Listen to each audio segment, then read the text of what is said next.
Bendiciones y un cordial saludo y bienvenido a este nuevo devocional. Para ello vamos a 1 Corintios en el capítulo 1, verso 26, 27 al 28. Dice así: Pues mirad, hermanos, vuestra vocación, que no sois muchos sabios según la carne, ni muchos poderosos, ni muchos nobles, sino que de lo necio del mundo escogió Dios para avergonzar a los sabios, y lo débil del mundo escogió Dios para avergonzar a lo fuerte. Y lo vil del mundo y lo menospreciado escogió Dios, y lo que no es, para deshacer lo que es. Reflexionaba yo en estos días, y está muy en boga, hermanos, como que ha vuelto a reflotar, ¿cierto?, las películas estas de los superhéroes. Como que la palabra héroe está siendo redefinida. Sin embargo, los héroes reales son personas cuyos esfuerzos y sacrificios salvan vidas, alteran destinos, cambian la historia o desvían el curso de ella para mejorarla. Aparecen en papeles vitales de liderazgo, en la guerra, en la medicina, en la educación. Y aquí viene lo interesante: Dios obra por medio de personas a quien el mundo considera débiles, necias y poco calificadas. Aunque la palabra héroe, ¿cierto?, no aparece en la Biblia, esa es una realidad, su nombre o el nombre que por su testimonio de fe quedaron registrados en la Biblia. Estos hombres, que usted los puede ver a través de la Biblia, tenían errores, tenían defectos, pero tenían una confianza firme y consistente en Dios y la disposición a vivir de acuerdo a su palabra, a pesar de cuáles sean las consecuencias. Yo siempre he dicho ya en este último tiempo, hermanos, que con algunos hermanos que he tenido la confianza de hablar, que hoy estamos rodeados de predicadores, de profetas, bueno, ni decir de pseudoapóstoles, profetas, pero en realidad lo que hoy hace falta, hombres que nos inspiren. Por eso le hablaba de los héroes. Los niños se inspiran, ¿cierto? Quieren ser, no sé, si estamos... Bueno, que hay hermanos que les gusta tanto el fútbol que les gustaría ser, o que su hijo sea como Cristiano Ronaldo, como Maradona, como Messi. Pero esos son los prototipos, ¿cierto? La imagen de lo que consideramos o consideran algunos que sería lo ideal. Héroes, ¿cierto? Ídolos en la cancha. El resurgimiento de las películas, ¿cierto? Donde aparecen ahora, qué sé yo, salió Batman, Superman, el Hombre Araña. Y los niños desde pequeños los ven a ellos como los ejemplos a seguir. Y ahí, hermanos, también tenemos nosotros que hacernos un mea culpa de presentar a los verdaderos héroes. Y los verdaderos héroes están en la Biblia. Alguien me podría decir, bueno, hay películas que se han hecho inspirados, ¿cierto?, en hechos reales. Eso es muy cierto.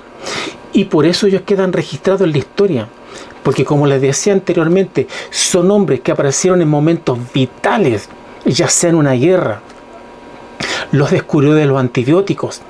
Quedaron registrados, ¿cierto?, los matemáticos, porque rompieron las normas, en el buen sentido de la palabra, ¿cierto?, y se instalaron en este mundo como pioneros. Cuando la corriente iba para un lado, ellos fueron para el otro. Aquel, por ejemplo, de la medicina, aquel que inventó lavarse las manos con alcohol en las operaciones, nadie le creía y nadie le hacía caso. El descubridor, por ejemplo, de la vacuna contra, no me recuerdo bien si contra la tuberculosis o la polio, que se fijó, por ejemplo, que las vacas no sufrían de la enfermedad. Y este hombre empezó a observar que las vacas no se enfermaban, y de ahí empezó a investigar y pudo hacer una vacuna contra esa enfermedad, que por lo demás está dicho, cobró muchas vidas. Héroes. El mundo nos presenta sus héroes. El mundo de la televisión, el mundo de la música, los cantantes, en el fútbol, nos presentan héroes. Sin embargo, en las páginas de la Biblia, también Dios nos presenta a muchos héroes que tenían defectos, errores, como los podemos tener nosotros. Pero algo claro había. Ellos tenían la convicción, la disposición que a pesar de sus errores, decidieron seguir al Señor y ser fiel a su palabra. A mí me gusta interiorizarme, leer, y hay héroes que sin embargo no están en la Biblia, pero sí cumplieron una labor notable en lo que es en la época de los patriarcas, de los padres de la iglesia.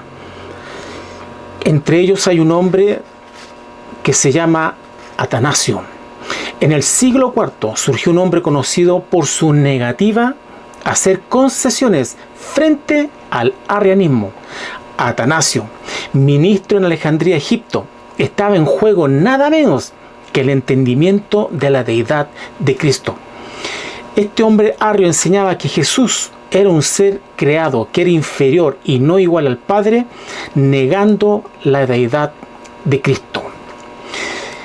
Yo muchas veces le he dicho que muchos de los movimientos que hoy existen en el mundo, me refiero a las confesiones de fe, hay viejos conocidos. Por ejemplo, los unicitarios o los solo Jesús son seguidores de Sabelio. El arrianismo, que no me voy a detener a hablar mucho de Arrio, pero dentro de sus enseñanzas era justamente que Cristo es un ser creado inferior al Padre, negando la deidad de Cristo. Y le digo que son viejos conocidos, porque hoy tenemos a los testigos de Jehová que también profesan lo mismo. Sin embargo, Atanasio, este hombre, defendió fielmente, lealmente, la deidad del Señor. En el año 321, que tan solo, escuche esto, tenía 23 años, comenzó a escribir contra estas herejías. En el 328 se convirtió en el pastor de la iglesia en Alejandría. Su vida y su ministerio de modo inalcanzable la dedicó a defender la deidad de Cristo, pero esa postura valiente le resultó costosa. Atanasio fue exiliado 5 veces. Él vivía en Alejandría, Egipto. 5 veces fue exiliado. Tuvo 17 años en el exilio, solo, lejos de su entorno, de su iglesia, de su familia. Pero Atanasio no cedió. La historia cuenta que en el año 373 Atanasio dejó de existir. Atanasio fue fiel, fue leal, y hay que considerar algo más. Los arrianos eran muy populares en esa época y tenía poderosos aliados políticos. Constantemente la vida de Atanasio corría peligro. En el año 373 dejó de existir. 50 años aproximadamente defendió la fe. No cedió. Todos sus años en el exilio completamente solo, sin embargo, se negó a ceder. La pregunta es, por la verdad, ¿qué estamos dispuestos a sacrificar?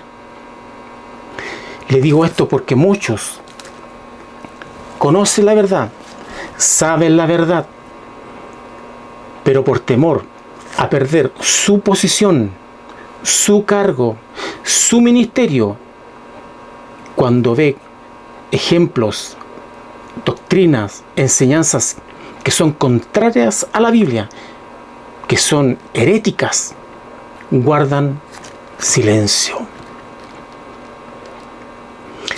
Dios le dará una bendición, una corona especial a aquellos que han sido fieles y leales. ¿A qué? A Él, pero a su palabra, hermano. Nadie hoy en día, muy pocos, yo diría que casi nadie está dispuesto a perder su puesto, sus privilegios dentro de una iglesia por la verdad. Son muy pocos. En un principio yo le decía, hoy necesitamos hombres que nos inspiren, hombres que uno pueda ver que realmente aman a Dios, que son capaces de perder sus privilegios con tal de mantener la pureza del Evangelio. Si usted, hermano, estudia las epístolas del apóstol Pablo, el apóstol Pablo tenía un solo fin: que se mantuviera la pureza del Evangelio. Ese era su único fin. Lea 2 Timoteo, su última carta, todos los consejos que le da a su discípulo, a su amigo, a su hijo en la fe, a Timoteo. La pregunta hoy es, ¿qué estás dispuesto tú realmente por la causa, por la verdad del Señor? Atanasio, un hombre que no está en las páginas de la Biblia, pero sí en la historia cristiana. 17 años en el exilio, 5 veces entre ya exiliado, por temor a su vida, pero no se dio. De hecho, a Atanasio le tenían un nombre, que por aquí lo tengo. Atanasio era conocido, ¿sabe cómo? El santo de la terquedad. ¿Por qué? Porque para el mundo fue un terco. ¿Por qué? Porque no quiso abrazar la corriente que era contraria a la palabra. Defendió la deidad de Cristo. Usted, amado hermano, está dispuesto, no de palabra, con hechos reales, a defender la pureza de la palabra, de la Biblia, de su doctrina? ¿O tienes miedo de perder tus privilegios en la iglesia? Dios te bendiga.